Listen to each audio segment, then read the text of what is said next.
I'm really pleased to be here. So I'm a professor at Brown University, and I direct the Annenberg Institute there, which is a research and policy center aimed at equalizing and improving access to educational opportunities.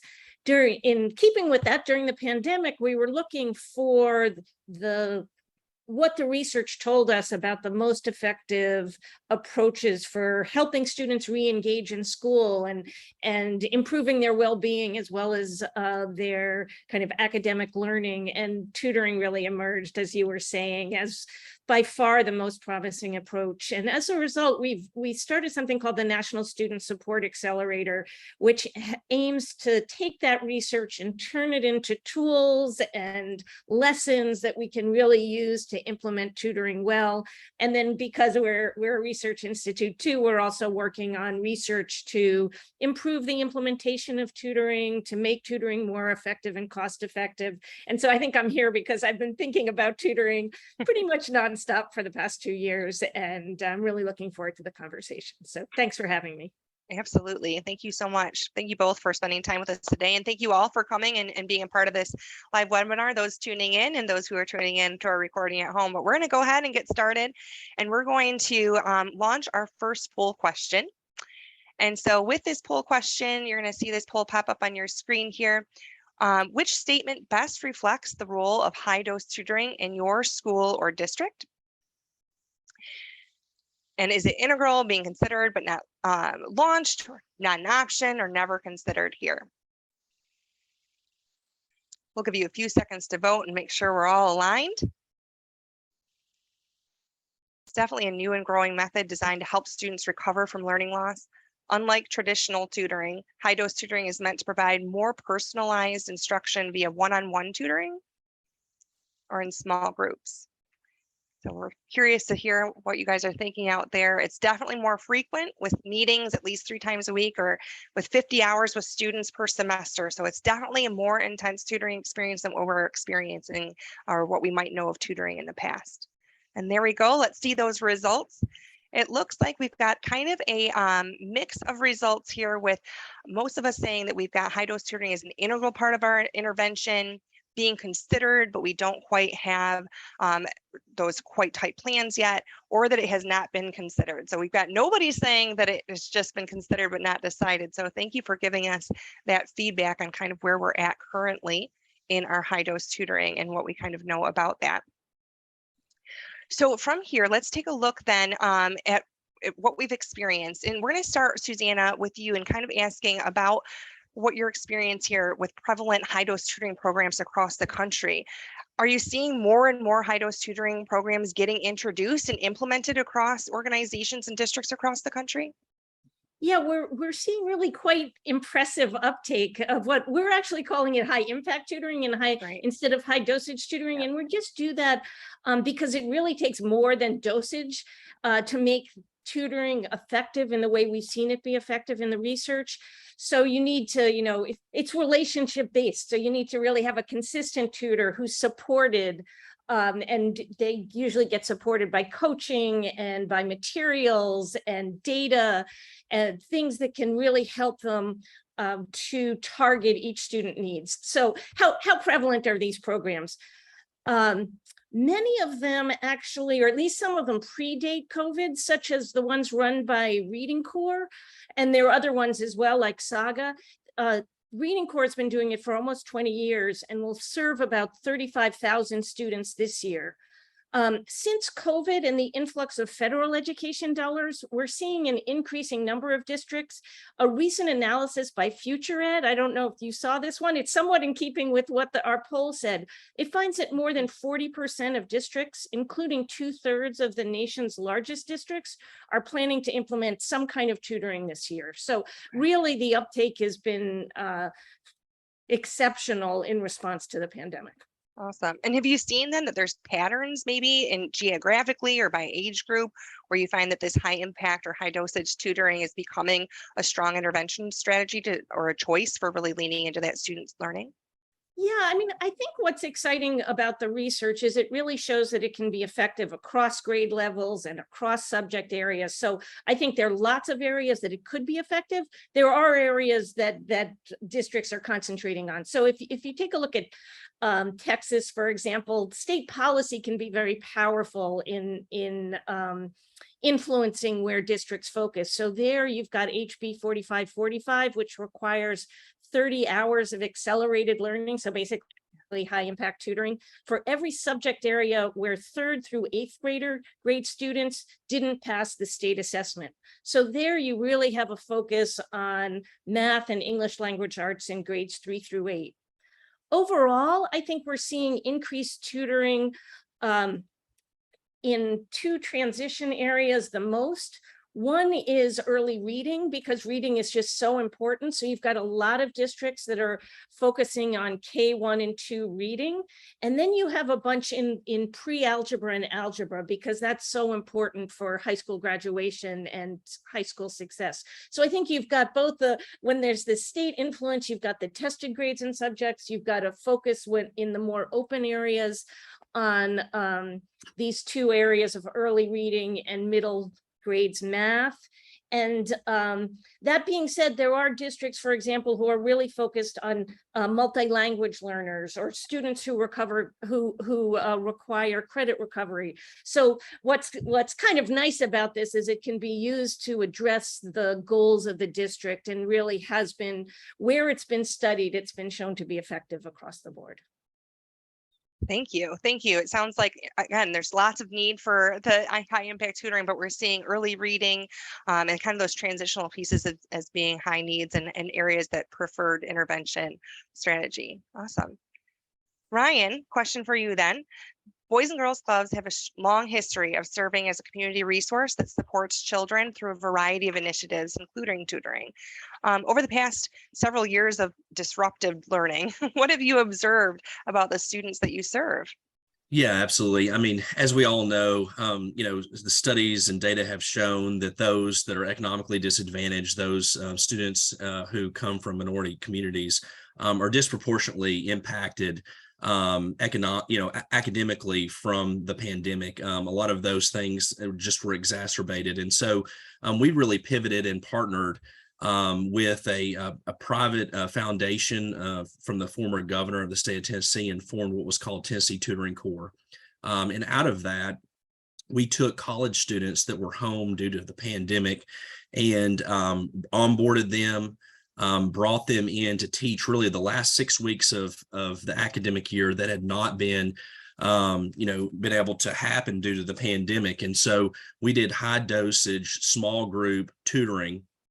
And over that time, we partnered with Vanderbilt University, Dr. Laura Booker, to do a third-party evaluation. We also partnered with Edmentum through ExactPath to help us with our pre and post tests to really understand where students were in their learning journey, focusing on K through rising 3rd graders, specifically in ELA and math, but there was a literacy component to it as well.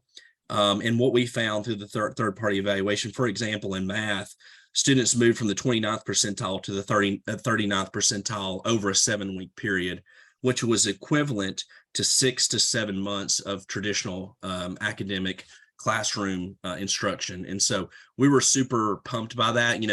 Really in the Boys and Girls Clubs world, looking at summer learning loss, we really just try to maintain where that student was at the end of the school year.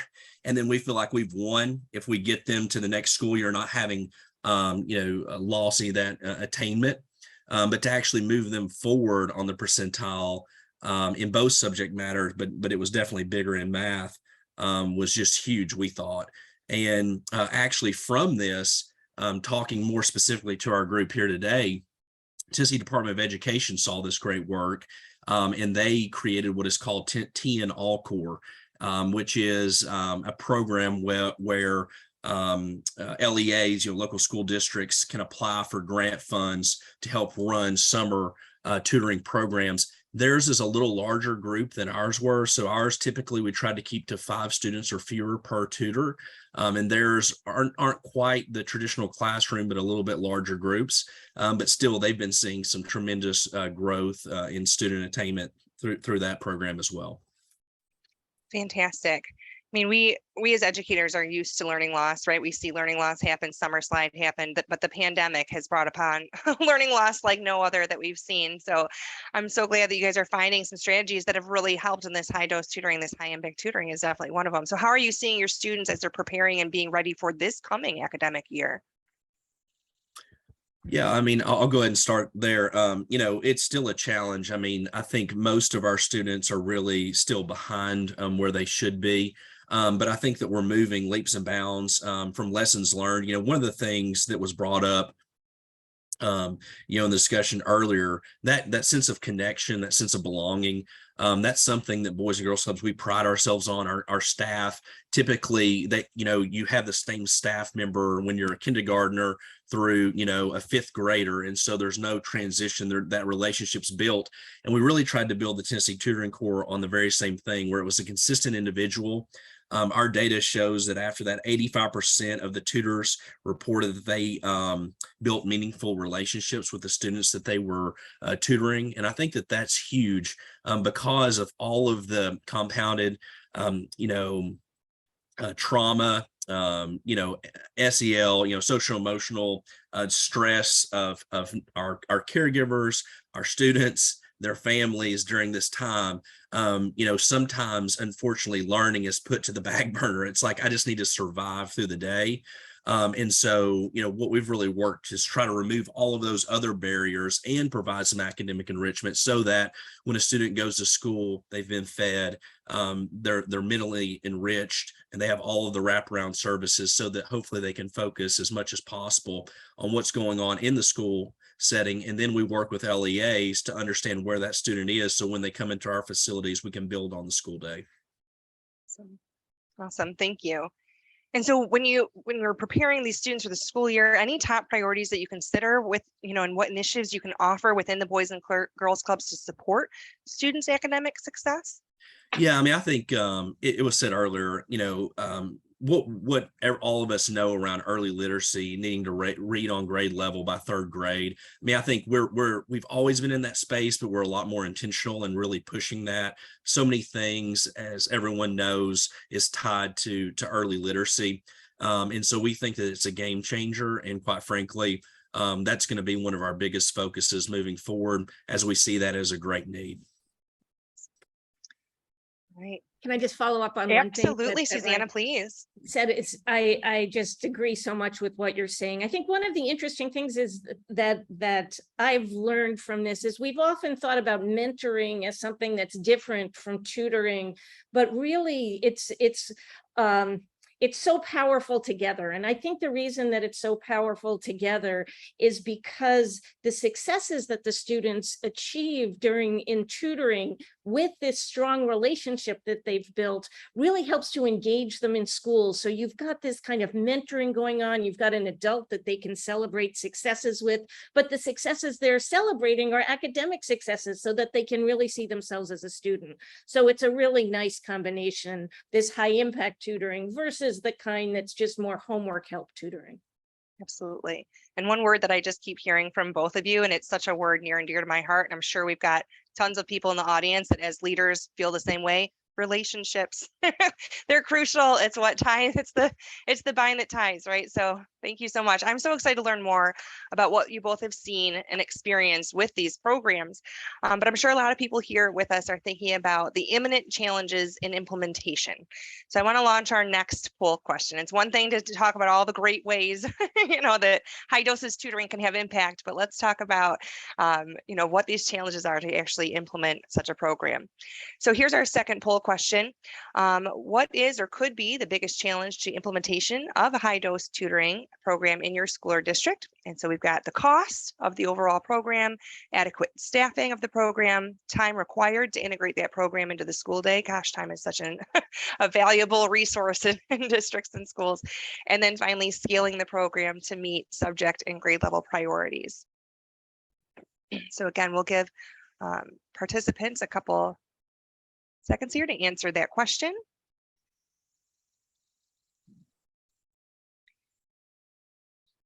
We know researchers agree that tutoring is likely the single most powerful intervention strategy for students who have lost ground over the past 2 years of disrupted learning. So it's worth considering. So let's figure out what some of those challenges are so that we can figure out how we can implement a high dose or high impact tutoring program within our district or school.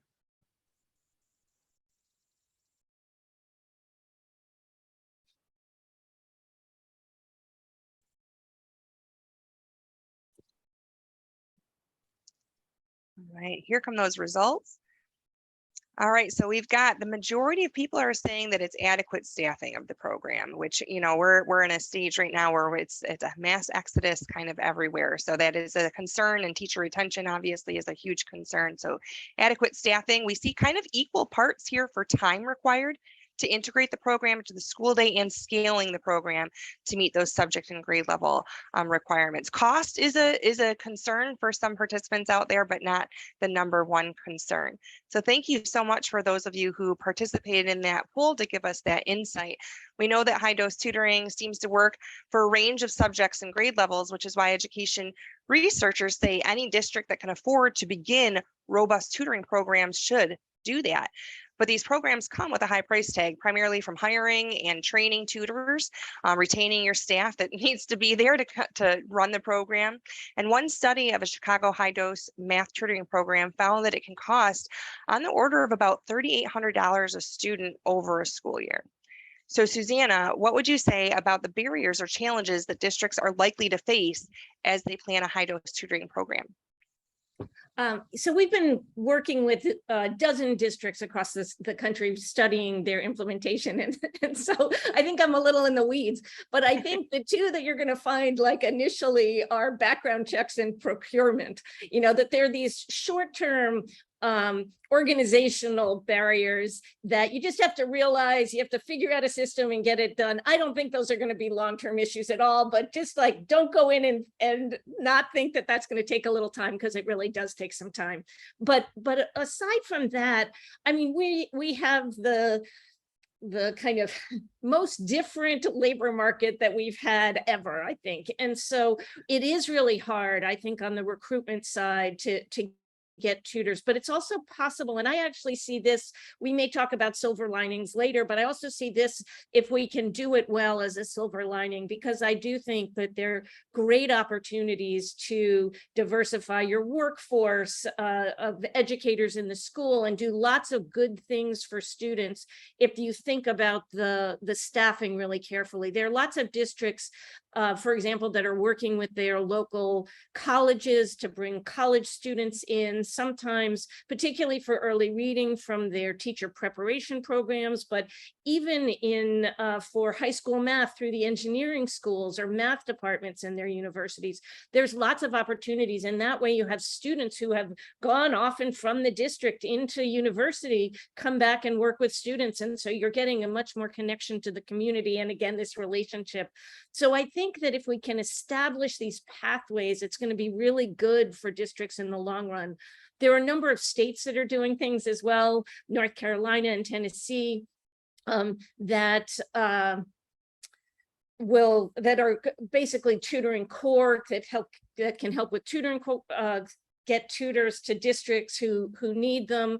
I think the having some of the tutoring be virtual also provides some opportunity. It's still relationship based, and the students are still in school. So I do think staffing is an issue, but that there are these benefits of it. The other one is the scheduling, and that is a heavy lift, but it's one that I think is really worth doing and fits very well into the kind of RTI approach that many districts are taking already. And so they're having these kind of intervention periods, or these more flexible periods for students can be really useful. So I think there's staffing and there's scheduling as kind of the two big hurdles to think about.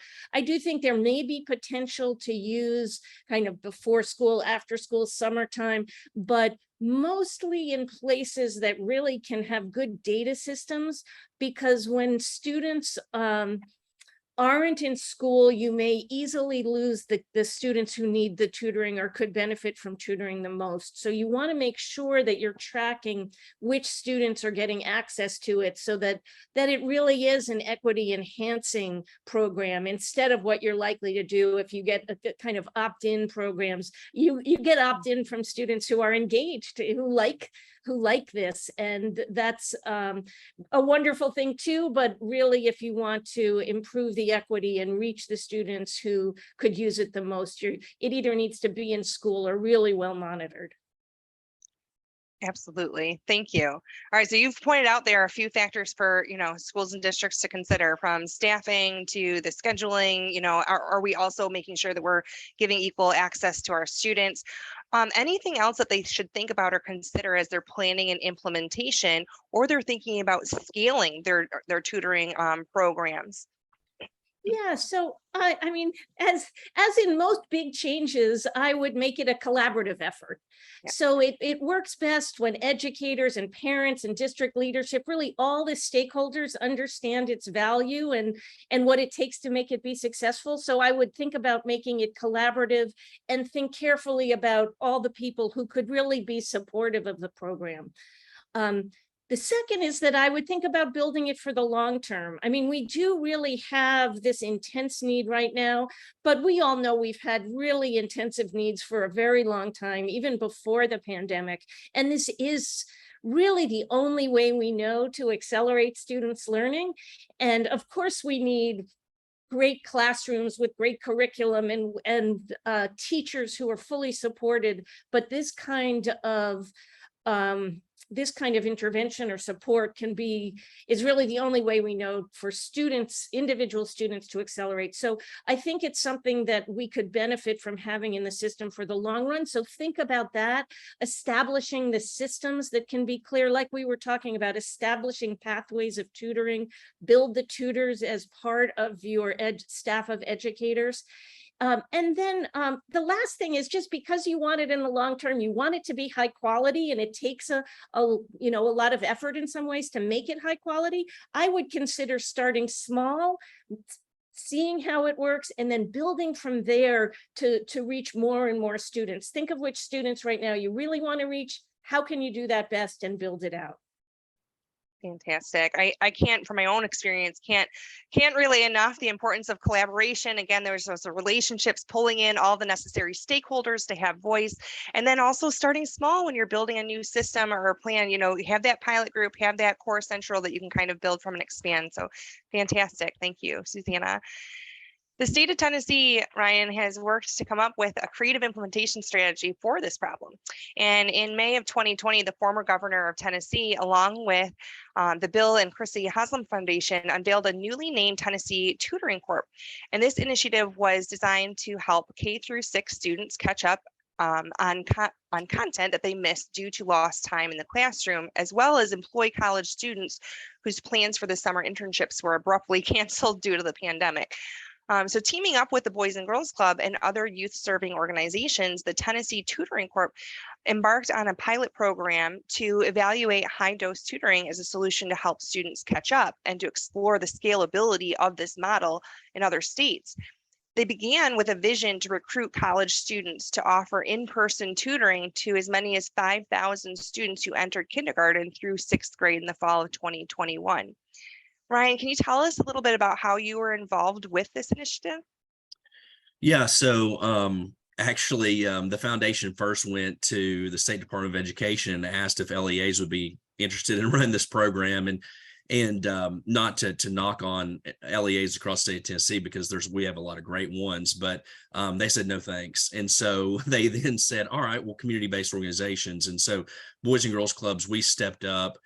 During that time, a lot of our sites were open for essential workers across the state already. And so we kind of pivoted, our mission at that moment and said, hey, this is something we need to do. And so Um, as was talked about earlier, staffing was an issue, cost was an issue, just the day itself. And then, and I'll talk here in a minute about the school day now that the state of Tennessee has implemented TN All Core, which is based kind of on Tennessee Tutoring Core, but then also scale. And so, we first looked at, just K through rising third graders, and then built it K through 6. We also looked at the highest need youth first. And so it ended up, I think first year was a little over 2,000, second year was a little just shy of 5,000 students across the state.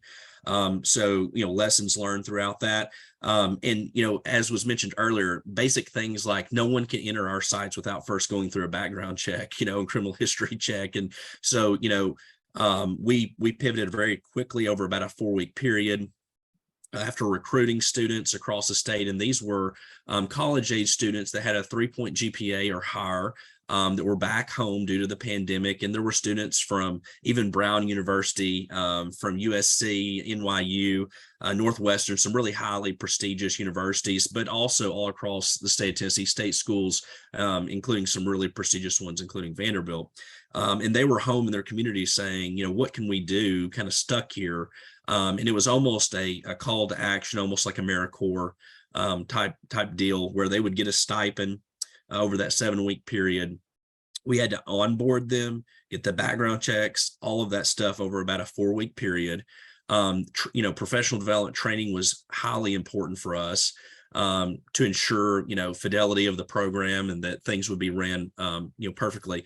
And, what was said earlier, I agree that the school day itself cannot be replaced, and no community-based organization, including ours, can replace that. I mean, you all do fantastic work with highly trained individuals, but I would challenge you all to at least have conversations in those community, based settings with community-based organizations to see kind of where they are in this space.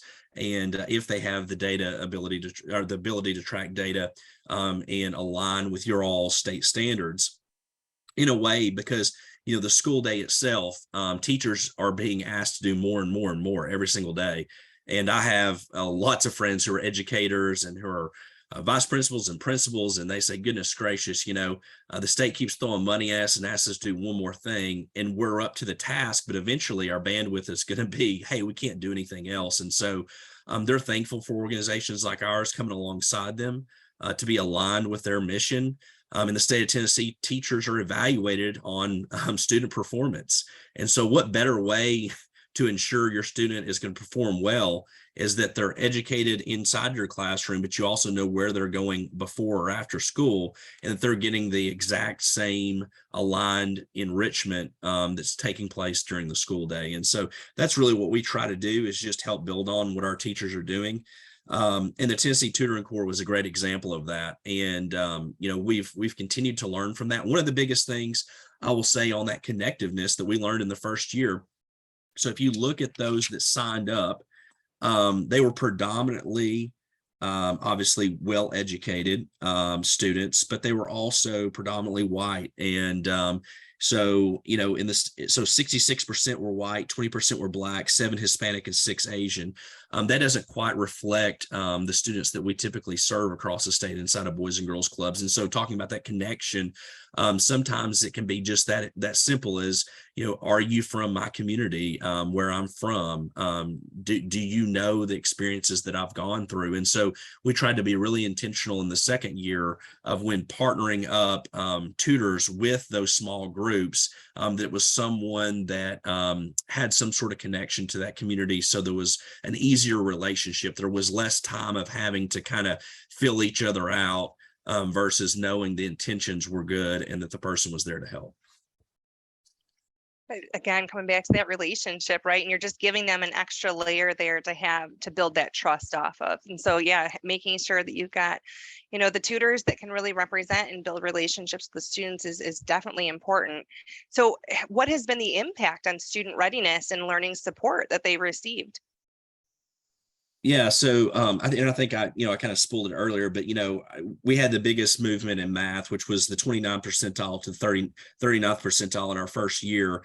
in math, which equates to 6 to 7 months of traditional schooling. And again, that's not my words. That's Dr. Laura Booker at Vanderbilt University, and she used to work for the Tennessee Department of Education. In math, I believe it was the 35th percentile to the 38th percentile. Not a huge jump, but still moving forward, which we're really proud of. And really, I think what we learned was a couple of things.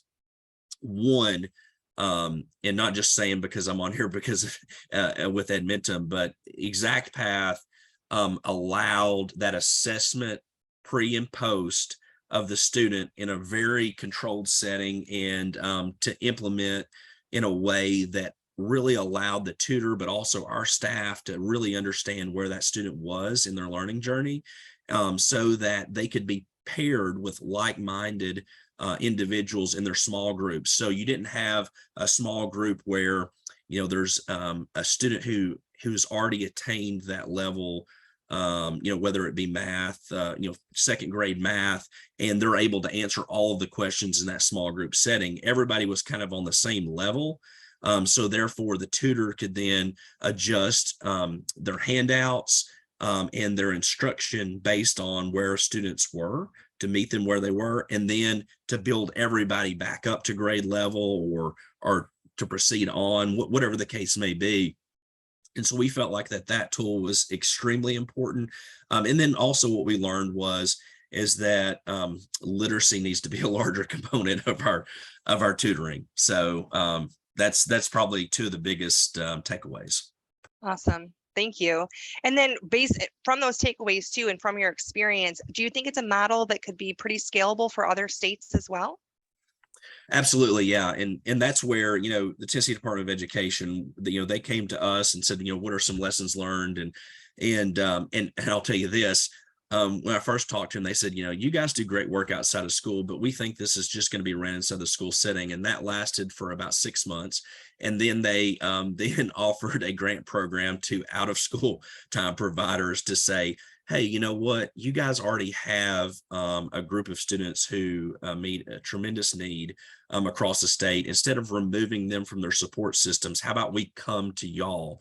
And so that not only comes with financial resources, but also human capital as well in many cases. So to make sure that everything's aligned, and from that equity side of things, that you're getting the same enrichment across the board. So yeah, I mean, I think it definitely could be scalable, and really proud of the work that we've done. The state of Tennessee's done. We don't always lead, but I'm glad that we're leading in this area. Absolutely. No, thank you. And thank you for sharing that experience, because yeah, you guys are leading. Yes. Great work.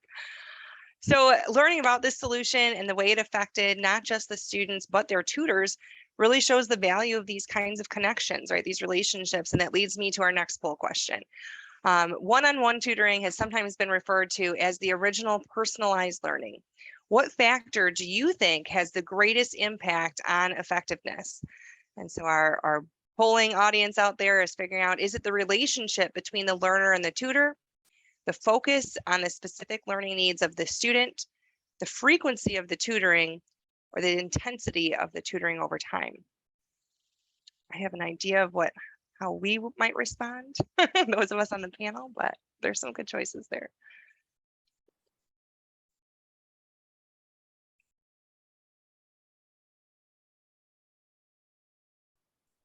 All right, I'm interested to see what you all think. There's no denying that it's effective. Study after study praises the impact of high-dose tutoring on student outcomes. The Thomas B. Fordham Institute writes, nearly 200 research studies find that high-dose tutoring has far greater effect on math and reading outcomes than even early childhood interventions. Research also suggests that well-structured tutoring programs can produce gains in reading or math. One moment here, lost my train of thought here, that are equivalent to about 5 months of learning beyond students' ordinary progress. So one reason that high-dose tutoring has gained in popularity so much is that an intervention strategy is that on average, The effect sizes are among the largest of all interventions seen in education. So large effect size here for high dose tutoring and high impact tutoring. So let's see what our results show. And it looks like the top two results are that relationship between the learner and the tutor, which we have been highlighting throughout our conversation today, and the focus being on those specific learning needs of the student. So what are our pre and post data saying? What is the data telling us that our students' needs are, and how are we using that data to really drive our instruction with those students? All right, fantastic. So, Susanna, we're going to cut to you. We can see that one-on-one tutoring has the strongest evidence of effectiveness, but costs the most and reaches the fewest students. Experts propose that different approaches for managing cost and impact, but I'm going to paraphrase two approaches here, and we're going to put them up on the screen in full as well. So we have Robert Slavin at Johns Hopkins, who suggests beginning tutoring with groups of 4 students who need support at one time, monitoring their progress, and if they are not making progress, putting them in one-on-one settings. Another perspective coming from Matthew Kraft at Brown is to keep group sizes down to 2 students per tutor, using college students or volunteers to keep costs down and focusing on program design and curriculum to achieve results. To maximize impact and effectiveness while considering costs, what approach do you think, Susanna, would you advocate for and why? Yeah, well, that's a great question. And one I guess I should have thought of a lot before coming in. I actually think you may want to do both of these things. Okay. So, and it depends on kind of where you are and what your needs are. But I think we've seen positive effects, for example, for 1-on-4 tutoring. And so there may be groups for which that works, and then other students that would benefit more from the 1-on-1. So I do think you can have that kind of flexibility in there, but really think about the students who need this the most and make sure that they're getting out of it what they need. And that's why the data is so important, as you were talking about this. I do think that as we were talking about, there are benefits to college students or just after college students or gap year students, because it helps you on the teacher pipeline, and it also gets students access to adults or to near peers anyway, who have similar experiences to them, but have moved into higher education. But in college students, sometimes you have to worry about whether they can actually be consistent. And so you need a really strong program for that to happen. And the same with volunteers. I mean, it's an exciting opportunity, but you do really need to have a strong program that make sure that the tutors themselves are accountable, because there's nothing worse than adults not showing up for students who need them. So you really have to think about what kind of program you can offer. I think for starting out, I think you can start out small. Again, some districts pay students to come in, so you can imagine on work study or a course. A course in school or work study gives a structure to it that's not just a volunteer. Oh, I'm volunteering, so I may come or I may not come to the tutoring this time. You don't want to set up that situation. So I guess what I would advocate for is to think about, to be flexible, to keep in mind that what you're trying to do is get students access to somebody who can build that kind of strong relationship, who has the data that they need to target to the individual needs, has the skills that they need, so understands the content area. And then, as Ryan was mentioning too, and we talked about earlier, you don't want to have the conflict with what's going on in the classroom. So that's, good materials can help with that. Many of these tutors who haven't had a lot of experience are very open to working in the curriculum that's in the classroom and building the tutoring from there. So I think I like Matt's approach of using college students and volunteers, but you want to make sure they've got structure, they have supports, they have the data. And the less experienced tutors that you have in there, the fewer students per tutor I would put at one time. So if you are using college students, I would really stick to one-on-one. But if you've got some more experienced teachers, you're using retired teachers or other really experienced educators, you definitely could start with the 4-on-1 and then see how that goes. Excellent. Thank you. And you mentioned the importance of data and using that data to really hone in on the students' needs.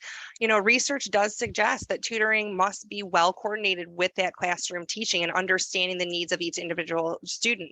And as one researcher warned, the worst thing that can happen from a teacher's perspective and an impact perspective is when you have teaching and tutoring that collide.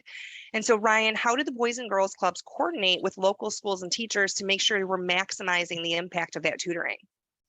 Yeah, no, great question. And let me just say this kind of to build on what was just being talked about. I mean, I think you know, the paid aspect I think is huge. We had an agreement with all of our tutors that they signed, and they were getting paid a stipend, and so there's accountability that's built in there, because the last thing you need is the inconsistency. Someone who doesn't show up when a student is maybe struggling and relying on that individual, and then they don't show up. So, but back to your question that you just asked. Yeah, so we worked with the Tennessee Department of Education to build the curriculum, which was basically I believe it was the last 8 or 10 weeks of school that was missed. And that's basically where our path was. That was kind of our runway for the program over that 7-week period. And so it was directly aligned with Tennessee state standards. So it was, you know, perfectly aligned. There was nothing in conflict in our onboarding process. We were very intentional to make sure that all of our tutors understood and were comfortable with the subject matter and material that they were reading and were implementing. And then also, you know, they had our staff there to support them as well, much like you would inside a classroom with a teacher. You know, a lot of these individuals have you know, 4-year and beyond degrees in education, and so they were able to provide that additional kind of oversight to make sure that the program was implemented in an equitable way. Fantastic. Thank you both so much for your candid answers during our conversation today. We're nearly out of time. It's amazing how fast this has gone, but we've saved a few minutes to take some questions from our audience. So we're going to take a look here at our Q&A box to see any questions that we've got from the crowd today. And we've got one at the top here. Because of transportation, we can't do before or after school tutoring. Do you have any ideas about fitting it into the school day without sacrificing regular instructional time? It's a great question. So you want to jump on this one, Susanna? Go for it. I will jump on it. Yeah, it is really one of the trickier questions. So I do think that there are schools do this in a number of different ways. Schools that have these intervention periods, that's a really good time to use this. Sometimes the kinds of the kinds of supports that are already going on in those sessions aren't as kind of impactful as this kind of tutoring can be. Sometimes there are double math periods where one of the math periods or one of the reading periods is used for this more intensive individualized learning. So I do think it depends a lot. As you know, there's so many different schedules that schools have right now, but many of the schools are fitting it in through those kinds of approaches.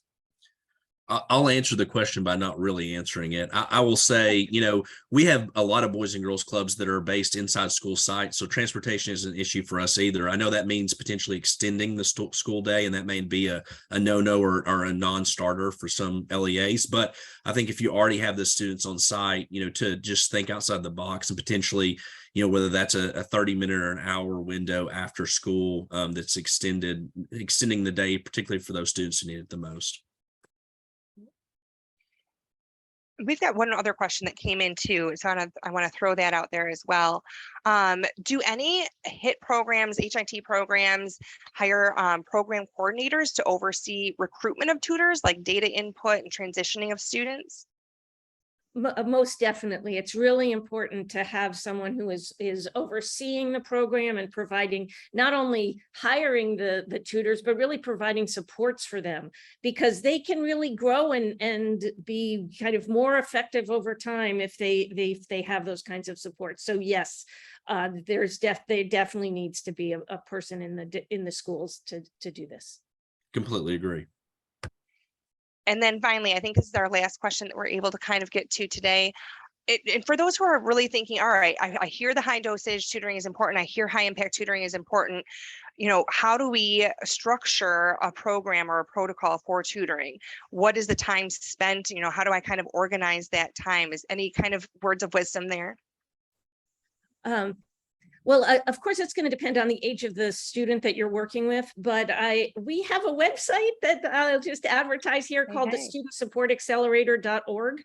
And we have lots of information there, or just reach out to me and we can talk about that depending on the age level and the subject matter of the tutoring. For example, early reading is really quite different, and the early elementary school students are really quite different than the middle and high school math students. Excellent. Good. Well, we'll be sure to kind of include that resource too. Thank you. All right. So we're gonna wrap us up kind of by thinking about what's working despite all of the changes in education. There's been so much change and flux over the last couple of years.